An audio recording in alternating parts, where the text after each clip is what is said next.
бір істі бастайын десең, жүрегің сезеді, бірақ ми қорқады одан. Осындай кезде нені таңдау керек?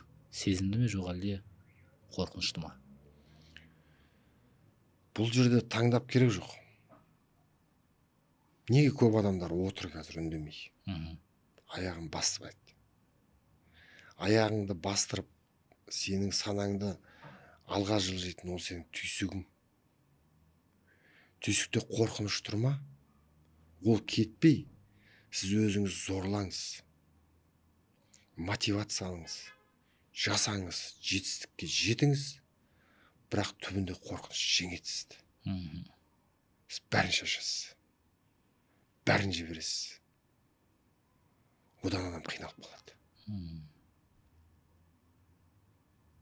Қорқыныш адамға өсу үшін беріледі. Қорқынышпен өсу ол өз-өзіңді зорлап, өз-өзіңді іштей өлтіру.